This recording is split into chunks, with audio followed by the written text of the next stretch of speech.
This lecture video will cover integrated rate laws. Please read the OER textbook chapter section 12.5 for more details. The integrated rate laws is going to be used to describe the relationship between time and the concentration of the reactant.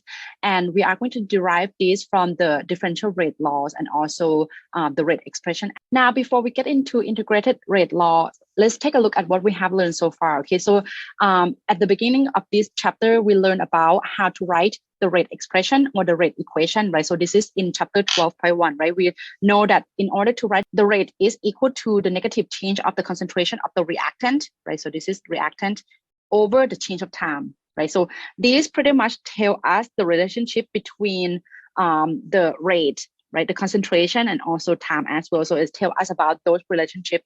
Okay, and then chapter 12.4, we learn about the differential rate law. Okay, so this one we learn about how changing the concentration of the reactant is going to affect the rate, right? So the relationship we express here is going to be the relationship between rate and the concentration. Okay, so you learn about zero order, first order, and second order, right? So we learn about that. In this chapter for the integrated rate law, I'm going to combine the rate expression and the differential rate law expression together. The reason why we are able to combine them is because they both are related through this rate right here. So they are both equal to rate. Therefore, in this case, they both are going to equal to each other. Okay, so again, this term is coming from the rate expression.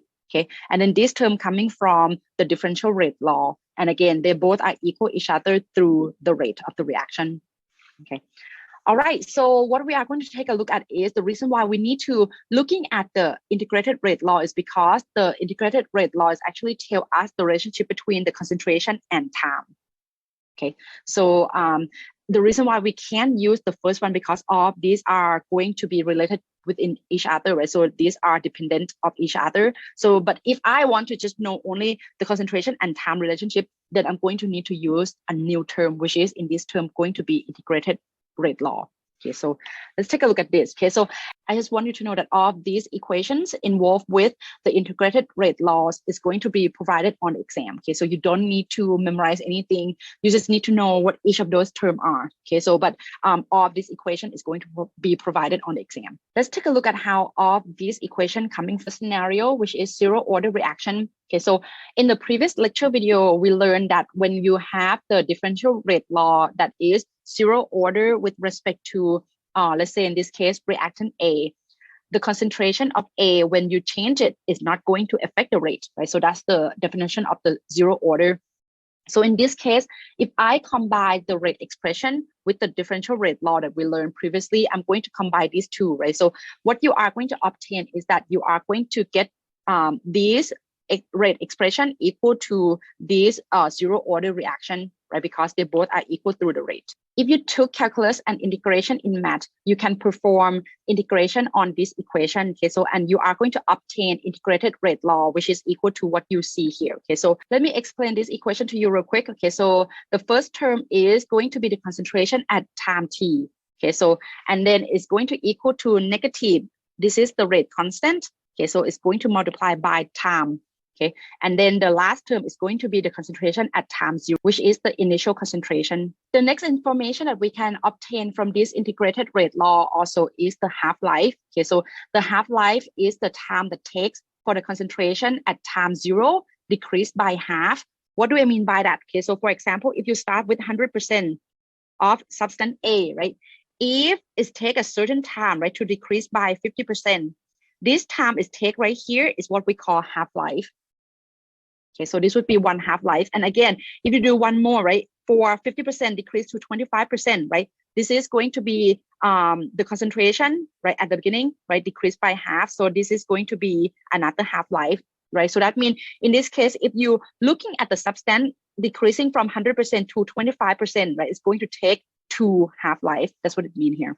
Okay, so again, half-life is going to be the time that is take for the concentration decreased by half. Okay, so and here is the expression for that, right? So this one is going to be the concentration at after it's undergo T half-life, right? So it's going to equal to the initial, right, divided by, it's going to be half of that concentration. As you see in this case, right, the concentration at half-life is going to equal to the initial concentration divided by 2. So that means if I want to know half-life, right? So in this case, I'm going to specify this T as T half-life. Okay, so if I do that, I can replace this term by this term, right? Because this is express concentration at time t. So that means in this case, I can replace this with that term right there.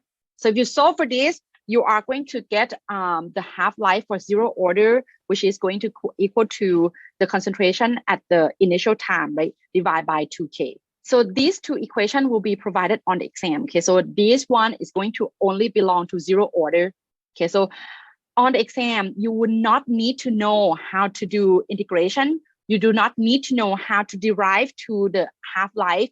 All you need to do is you need to understand the equation and use it. Okay, so that's all you need to know. Okay, so again, let me assure you that on the exam, you do not need to know how to do integration, and also you do not need to know how to derive to the half-life for the zero order. Okay, so the next thing we're gonna do is that we are going to use these two. Okay, so on an example, so that way you understand this better. So one thing before we move on, I want you to jot this down. Okay, so this is very important. Okay, so this T from the integrated rate law equation here, this T is not necessarily equal to the T half-life.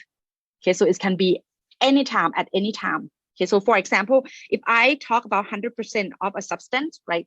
If it's reduced to 70%, that time it takes is not going to be half-life because 70 is not half of the 100. So that means this T right here can be this same T. Okay, so if I talk about T, if I talk about 100% reduced to 50%, then this T is going to be the same as T half-life, right? Because the time that it takes to reduce by half is going to be half-life. So that means in this case, just know that this T is not necessarily equal to T half-life. Okay, so don't get that confused. Okay. All right. So let's take a look at examples so that way you understand this concept better. Okay. So the example giving us zero order reaction. Okay. So that's the key. Okay. So that's going to tell you which equation you are going to use. Okay. So in this case, it's giving us the rate constant K and it's giving us time, right? 35 seconds. Remember, this one doesn't specify the word half-life. So in this case, I'm just going to use T. Okay, so half-life would be T and a half like this. Okay, so in this case, it doesn't tell us half-life, so I'm just going to use T. And it said that the concentration dropped to, if the concentration drop, so that means this concentration here is going to be concentration at time T. So it's going to be at this 35 seconds. The problem asks us to find out the initial concentration, so that means it's going to be concentration of A at zero time. All right, so what should we do? Okay, so if you're looking at this equation that will be given on the exam, you know that the keyword is zero order. So that means we are going to somehow use this, right? So it's going to be one of this. So we are going to use this integrated rate law. The reason for that is because we know the concentration at time T, right? We know T, we know K, right? So what we need to find out is the initial concentration. So that means in this case, what I need to do is that I need to plug off those known value N. Okay, so 2.5 times 10 to negative 2 molar for the concentration at time T, right? So it's going to equal to negative K, right? Times the given time, 35 seconds. Okay, so add to the initial concentration. So for this, okay, you are going to get concentration of A equal to 0.0293 molar. Okay, so that means if you start with 0.293 molar, after 35 seconds, it's going to reduce to 2.5 times 10 to negative 2 molar. That's what it means. Okay. Now be asking for half-life. So now this one is going to be the one that we are going to use this half-life equation right here. Okay, so half-life equation for zero order is going to be the initial concentration, right, which is what we just calculated from the previous step. Okay, it's going to be divided by 2 and then multiplied by the rate constant. Okay, so that means in this case, the half-life is going to come out equal to 119 seconds. What does it mean? Okay, so it means that if you have 100% of substance A, in order to this 100% reduce to 50% of A, it's going to take 109 seconds. That's what it means.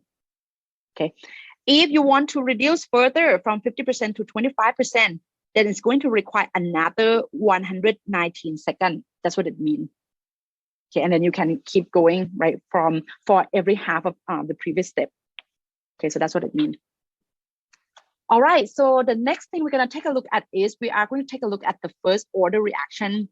Again, so I'm going to combine the previous knowledge that we learned, right, in terms of the rate expression and the differential rate law.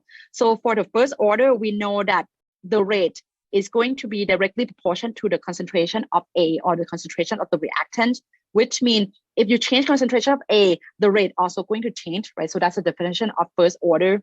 Okay, so in this case, let me recall you again, right? So in this case, the rate expression tell you about the relationship between three things. Okay, so it's the rate, the concentration, and time.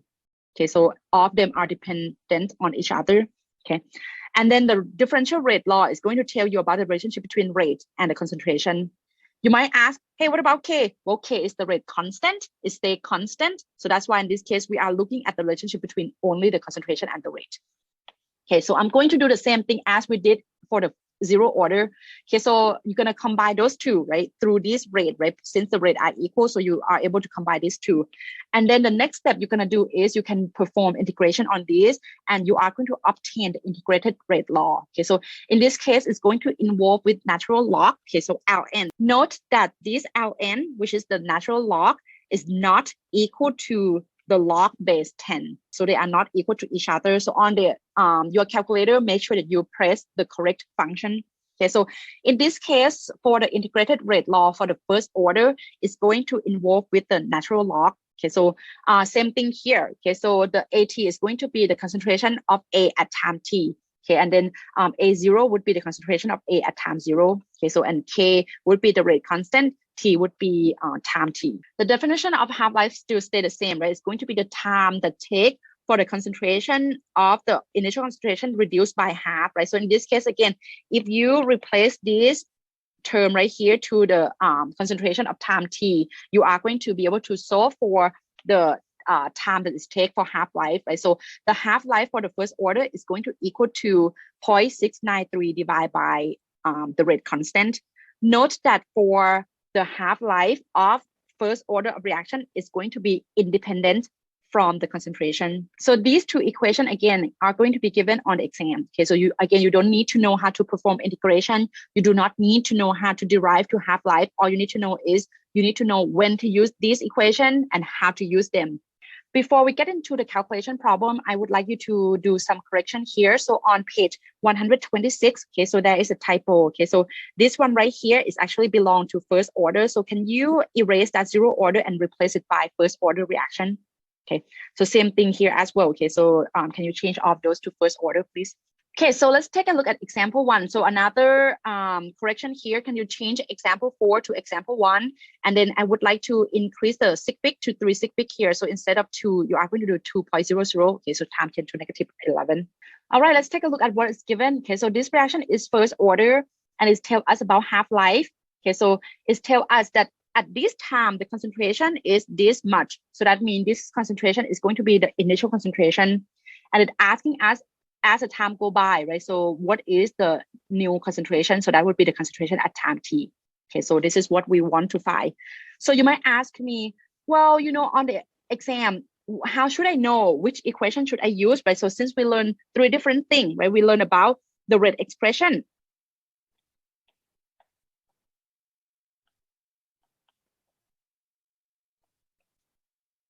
We also learn about the differential rate law.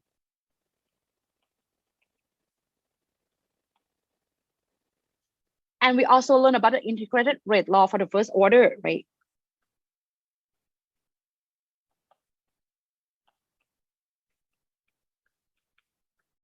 So which one should I use? Well, if you're looking at this, right, it's obvious. It's talk about time, and it's talk about the 2 different concentration. Okay, so concentration at time T and concentration at time 0. So that means in this case, whenever that you see relationship between the time and the concentration, okay, so it's giving you time and concentration, know that you will need to use the integrated rate law. Okay, so these two, you will need to use these two when you know the rate. In this case, the rates are not given. So therefore, I cannot use the rate expression, and I also cannot use the differential rate law. Okay, so that means in this case, I will not be able to use those two because we don't know the rate. Okay, so this example asks us about the concentration, right? And it's also about involved with the time. So therefore, I need to use the integrated rate law. Okay, so that's how you differentiate each of those. All right, so that means in this case, I'm going to use the first order integrated rate law, okay, so which is different from the zero order. Now, before you plug everything in, so let's check what do we know, okay? So in this case, the problem gives us the initial concentration, right? And the problem gives us the time as well, right? So it's going from 6 a.m. to 6:15. So that means take 15 minutes, right? So we know T. Now we want to solve for the concentration at 15 minutes, right? So after 15 minutes, we want to know this. So we don't actually know K. The problem doesn't give us K, right? So the problem doesn't give us this. So that means we have two unknown variables right now. So if you have two unknown variables, you will not be able to solve for this AT. So that means somehow we will need to actually find the K value first, find the rate constant first. So what else the problem give us? Well, the problem give us the half-life. So that means you will need to use the half-life for the first order to help us to solve for K. Okay, so that would be our first step here. So again, the reason why I need to use half-life because we don't know K in order to solve for the first equation. So we need to solve for K first, or the rate constant. So in this case, I'm going to rearrange this. Okay, so I'm going to do cross multiplication. You are going to get K is equal to 0.693 divided by the T half-life. And just plug in the value of half-life, you are going to get the rate constant equal to 0.0000100 per second. So now since we know K, all we need to do is plug everything in. Okay, so we're gonna get that the natural log of A at time T is gonna equal to negative K multiplied by T. Okay, so remember this K is in second, right, per second, but the time that we have is in 15 minutes, right? So in this case, we have time equal to 15 minutes. So second and minutes will not be able to cancel each other out. So therefore, you will need to make time to have the same unit. Okay, so that means in this case, I need to change these minutes into seconds. So I'm going to multiply it by 60 seconds.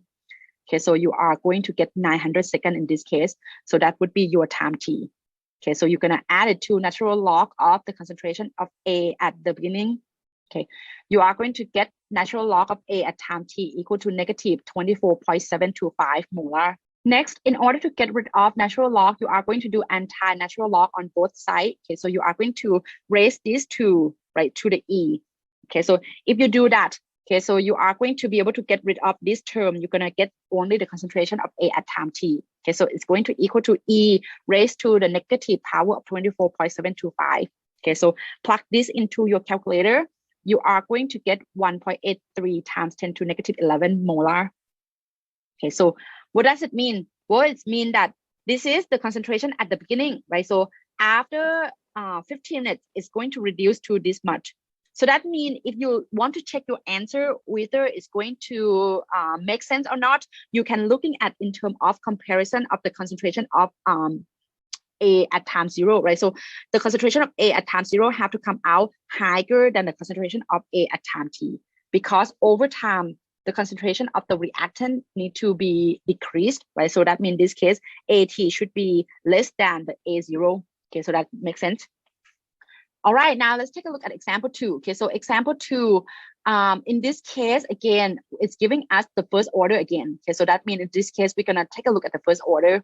Whether it's gonna be differential rate law or integrated rate law, that's what we're gonna take a look at next, right? So in this case, it tells us the rate constant K, and the question asks us how many minutes, right? So this is time, right? Does it take for the concentration of the reactant to drop to 6.25%? Okay, so this is drop 2. So that means this one is going to be the concentration of A at time T. So since this is first order, right? So that means there are two equations that we need to actually think about, right? So first one is the differential rate law, which is rate equal to K times concentration of A, right? So that's first order. And the second one is the integrated rate law, which is natural log of A at time T, right? Equal to negative KT plus natural log of A at time 0. So which one should we use? As I mentioned earlier, this one is going to be describe relationship between concentration and time. So the only thing that describe concentration and time would be the integrated rate law. So therefore, in this case, we are going to use integrated rate law for this problem. Okay, so I'm going to, so in this case, it asks us to find out T. Okay, so this is what we want to find out. Okay, so we know AT. Okay, so I'm going to go ahead, do natural log of 6.25. Okay, it's going to equal to negative K times T. Okay, so now my question is, the problem doesn't tell us about the original concentration. So how do I know this? Okay, wait, go back to the number of AT real quick. Okay, so the concentration of A at time T says 6.25%. What does it mean? It means that you start with how much percent is out of 100, right? So that means in this case, you are starting out of 100, right? So that means you are going to assume that the concentration at the beginning should be 100%, right? Because this is drop 2, right? You start with 100, it's drop to 6.25. Okay, so that means whenever that you see percent, all you need to do is that you are going to looking in term of is out of 100. Okay, so if you solve for this, okay, so you are going to, I'm going to rearrange equation real quick. I'm going to move natural log of 100 to the other side, okay? And then you are going to get this value right here to equal to negative 2.773, okay? And then you are going to divide both sides by negative 4.5 times 10 to negative 2, okay? So you are going to get time to come out to be in second, right? Because the K is per second. So that means the time is going to come out equal to second. That's the problem asking in minutes. So that means you will need to convert second to minutes. So your final answer would be 1.03 minutes, which means that if you have 100% of a substance, in order for it to reduce to 6.25%, it's going to take 1.03 minutes. That's what it means. Next, I'm going to show you another way to solve for this problem. Okay, so I want you to follow with me real quick. Okay, so let's say you start with 100%. Okay, so in order for 100% to reduce to half, okay, so which is 50%, the time involved for this is going to be what? Half-life, right? We learned about this before. So this is going to take one half-life to reduce to 50%. Now think about this. If I want to reduce to another half-life, right, from 50 to 25%, you are going to undergo second half-life, right? So it's going to take another half-life. And then you keep doing this, right? So 25 reduced by half is going to be 12.5%, right? So that's also take another half-life. And 12.5 reduced by half is 6.25%, right? So this is another half-life. Hey, wait a second. This 6.25 is exactly what we are looking for, right? So that means if you want to know going from 100 to 6.25, if you know each of these half-life, you can add all of them up together, right? Because overall, going from 100% to 6.25 is going to require 4 half-life, right? It's going to require 4 half-life. So that means if you know the value of the half-life, you can multiply by 4, and that's going to be the time that it takes. Right.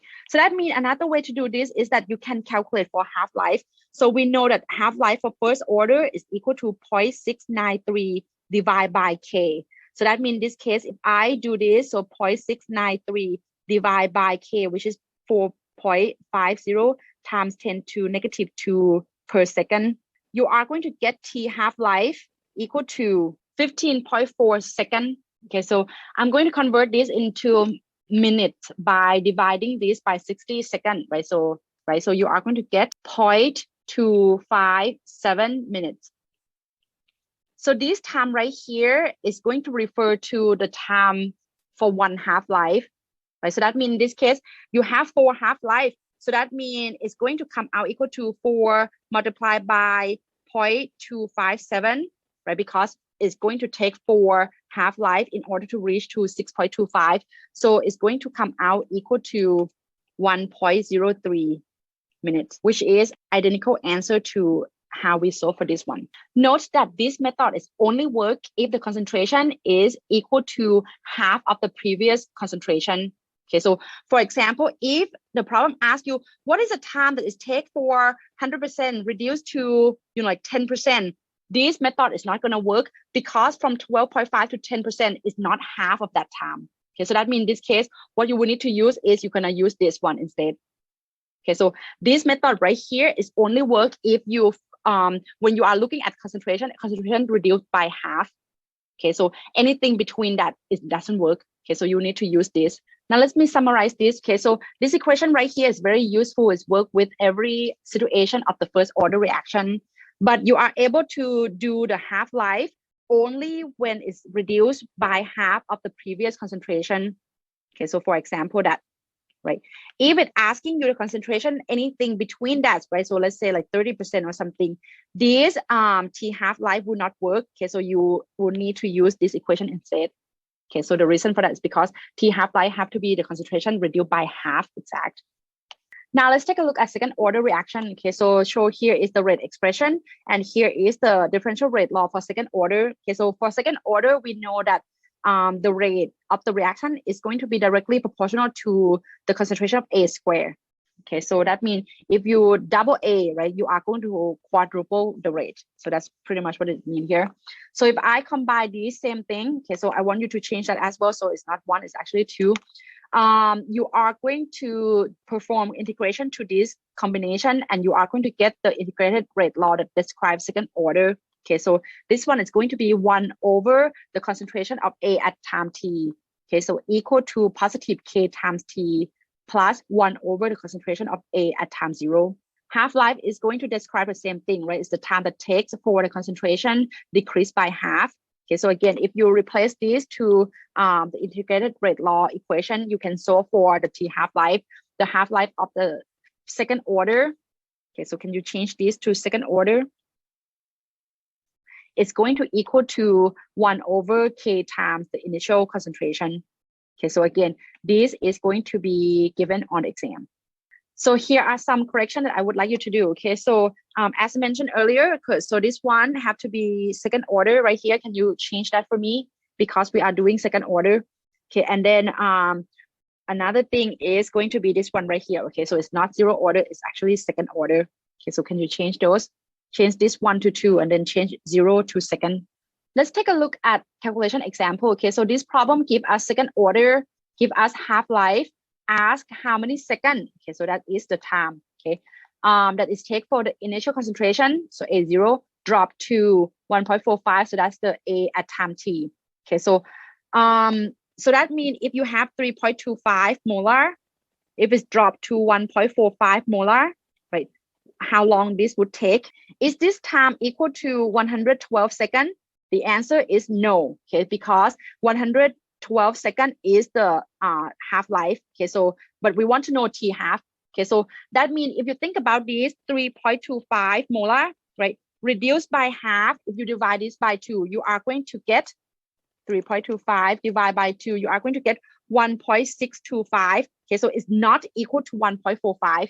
Okay, so now I'm going to divide this 1.625 by half again. Okay, so if you divide this by half, you are going to get 0.8125 molar. Okay, so you can say that every 112 seconds that is take is going to reduce to this much, but note that 1.45, right, is not fall into each of these half-life, right? 1.45 is about here, right? So this is about 1.45. I don't know exactly where, but it's around that. So that means in order for 3.25 molar to reduce to 1.45, it's going to be more than 112 seconds, but it doesn't take two half-life, right? Because if you think about this, two half-life would reduce to 0.8125. So that means I cannot use half-life in order to help me to find out exact value of time. So I need to use the integrated rate law to help us to do that. Okay, so but we know the approximate answer, right? The approximate answer should come out to be more than 112 seconds, that's for sure. Okay, so let's take a look at this. Okay, so that means I'm going to use the integrated rate law. Okay, so but if you're looking at integrated rate law, you know these two terms, you want to know T, but you don't know K. Therefore, you are going to use the half-life to solve for K. Okay, so this is going to be half-life for second order. So I'm going to start with find out the K value or the rate constant for second order first. Okay, so do the cross multiplication. You are going to get K equal to 1 over half-life multiplied by concentration of A at time 0. Okay, so plug it in. Okay, so plug in the half-life, plug in the A value at time 0. You are going to get K equal to this value right here. Okay, so the unit would be per second per molar. Okay. And then what you are going to do next is plug everything into the integrated rate law for second order. Okay, so you are going to plug in, this is the concentration at A of T, right, time T, equal to K value that we just solved, okay, multiplied by T that we don't know, and then plus 1 over A at initial concentration. Okay, You are going to solve for this. Okay, so I'm going to minus both sides by 1 over 3.25. Okay, and then you are going to solve for this. It's going to get you that value. And then you are going to divide both sides by the K value. Okay, so you notice that this concentration cancel out, right? You are going to get 1 over per second. So that's going to flip the unit up. So therefore, your T is going to come out to be in second. Okay, so it's going to be equal to 139 seconds, which makes sense, right? As we expect earlier, right? So this one right here is going to be greater than 112 because take longer than 1 half-life, right, to reach 1.45. But it's not to 2 half-life yet. Okay, so this would be the answer. Now let's check again if your answer makes sense or not. All right, so if you think about what I mentioned earlier, okay, so you can see that if you start with 3.25 molar, okay, so when it's reduced by half, it becomes 1.625 molar, and half of 1.625 molar is 0.825 molar. So that means in this case, if you think about this, right, so for 2 half-life, it's going to take overall 224 seconds, right? So going from 3.25 to 0.8125. Okay, but in this case, the 1.45 molar, which is what the problem gives us, is going to fall between, 1.25 and 0.8125. So therefore, your answer should come out to be greater than 112, but still have to be less than 224 seconds. And your answer come out to be 139 seconds. So that makes sense, right? Because it's not complete the 2 half-life yet. It's 1 and a little bit more of the second half-life. Right, so that's how you check your answer. All right, next thing, we are going to take a look at the graphical representation between the differential rate law that you learned in the previous chapter section and the integrated rate law that we learned in this section. Okay, so recall from the previous video. Okay, so if you're looking at the differential rate law, you are looking at the relationship between rate and the concentration. And we saw 3 orders, right? From the previous video, we saw 0 order, first order, and second order. And when you plot graph, you are going to get the rate equal to y, right? You are going to plot against x, which is going to be a, right? So in this case, y would be rate and x would be the concentration. Okay, so if you plot graph, this is going to be the graph that you are going to see, right? So you saw this before, right? So if you're looking at the concentration of A for the 0 order, you can see that the concentration of A doesn't have any effect on rate. So therefore, increasing the concentration of A is not going to do anything to the rate. So that's why you saw this as a flat line, right? So there's nothing happen with the rate as you change the concentration of A. But if you're looking at the first order, we can see that these two are directly proportional to each other. Therefore, as you increase the concentration of A, the rate will also increase as well. So that's what it tells us. Last one for second order, right? As you can see, right, changing A is also going to change the rate as well. Okay, so in this case, the rate is directly proportional to A by A squared. So that means the graph that you are going to get is going to be the exponential graph like this one. Now let's take a look at integrated rate law graphs. Okay, so this one is going to describe the relationship between the concentration and time. So that means what we are going to plot is we are going to plot between y against x. Okay, so we are going to take a look at 3 orders. Okay, so it's going to be 0 orders, first order, and second order. Okay, so as I mentioned before, since we are going to look at concentration against time, so what we are going to take a look at is we are going to use the linear equation, which is y equal to mx plus b, to help us to understand this better. Okay, so this is going to be y. Okay, so time would be the x. So therefore, what you are going to plot is going to be this y against x, okay, concentration against time. So the slope is going to come out to be a negative slope. This negative slope is going to represent the negative k, right? So that's the slope right there. And the y-intercept is going to represent the concentration of A, which is at the time 0. Okay, so this is the y-intercept right here. Okay, so now if you're looking at first order, you are going to plot the same thing. Okay, so you are going to plot using the linear equation. Okay, so now your y is going to be the natural log of A. Okay, so the x would still be time. Okay, so that means in this case, you are going to plot between natural log of A against time. The slope is still going to be a negative slope, right? Because this m right here is equal to negative k. And the y-intercept would be natural log of A 0. Okay, so this is the y-intercept right here. The second order would be the same. Okay, so we are going to use the linear equation to help us fit this equation right here. So y would represent this whole term right here, plot against x, which is time. Okay, so if you plot this, because K in this case is positive, so therefore your slope is going to be a positive slope, and your slope is going to be the positive K value. Okay, so the y-intercept would be this whole term right here is 1 over the initial concentration. Okay, so that means depend on what graph you are given. For example, if I give you the zero order graph and I ask you what is the initial concentration, then you're gonna look at this place right here, right? To get the initial concentration, it's gonna be right there. Okay, now we give you the first order reaction, right? And I ask you, hey, what is the initial concentration of A? You can choose this slope of the y-intercept right here, and then you do the anti-natural log. You should be able to get concentration of A. Okay, so same thing for second order as well. If I ask what is the initial concentration, by looking at the slope, right, the y-intercept right here, once you know the value, you are going to make it equal to 1 over the concentration of A at 0 time, and then you solve for that A, right? So you're gonna do the inverse of that value, right? Same thing, if I give you the graph asking you for the rate constant, you should be able to tell me as well, right? So for the rate constant of zero order and first order, you just need to find the slope, right? The slope is going to be the negative value of K. Okay, and then if you're looking at the second order, the slope would be the positive value of K. Okay, so that's what the graph tells us. So this would be one type of problem you are going to see. Okay, so either given you a graph and then ask you to find out the concentration or even the slope. Okay, so that would be one of the problem. The second type of problem would be giving you graph, asking you about the order of reaction, right? So for example, example 1, ask us to write out the differential rate law expression for this reaction. Okay, so you need to know first what is differential rate law. Okay, so the differential rate law is going to be rate equal to K times concentration of each of those, right? So it would be A to the X, B to Y, and then C to Z, right? So that means in this case, it's asking you to find out this order of the reaction. Okay, so how do I know this order of reaction? So if you go back to the previous lecture video, you know that you can find this out by looking at the concentration, right? So it's giving you the experiment, it's giving you how the concentration change is affect the initial rate, right? So we know that. Okay, so that's one way to do it.